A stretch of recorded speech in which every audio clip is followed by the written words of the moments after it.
De uma nova epidemia de cólera volta a assustar Campinas. Há quase 140 anos, a doença gerou preconceitos e, junto com outras epidemias, tirou de Campinas a possibilidade de se tornar a capital do estado. A história desta época, pesquisada por um historiador da Unicamp, está registrada nos arquivos da Câmara de Campinas. O cemitério era um terror para o campineiro do século passado. O medo não era de fantasmas, era do cheiro que saía dos túmulos. Por recomendação médica, nas esquinas o povo fazia fogueiras de alcatrão e ervas aromáticas. Imaginava-se que a purificação do ar combatia as doenças. A cidade perfumada sufocava a pobreza. Segundo os médicos, o mau cheiro das pessoas pobres também transmitia a doença. Como os escravos representavam quase 50% da população, a distância deles era o melhor remédio. A medicina da época era dominada pelos médicos europeus, atraídos pela riqueza da cidade, uma referência econômica, política e cultural no estado. Antes de São Paulo, era aqui que os grupos de teatro se apresentavam primeiro. Campinas, 1855. Nessas ruas tranquilas do século passado, não começava apenas a história de prosperidade do município.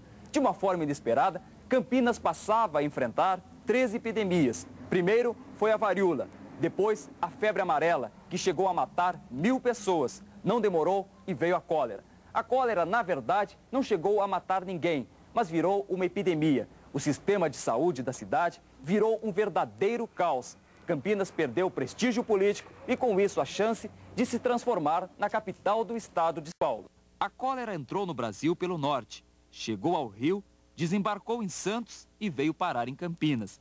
A cidade criou desinfectórios, departamentos de saúde que tentavam barrar a doença. A história da cólera em Campinas apareceu por acaso. O professor da Unicamp, José do Amaral Lapa, pesquisava há 3 anos a escravidão urbana no século XIX, quando chegou a esse resultado. Toda a história estava guardada nos arquivos da Câmara Municipal. Campinas vive nestes diferentes momentos das epidemias ou das ameaças de epidemia, tanto da varíola, quanto do cólera, quanto da febre amarela. Campinas vive o seu primeiro grande momento de modernidade. É quando a cidade se prepara para uma nova ordem social, capitalista e burguesa, que vai exigir dela toda uma reestruturação urbana.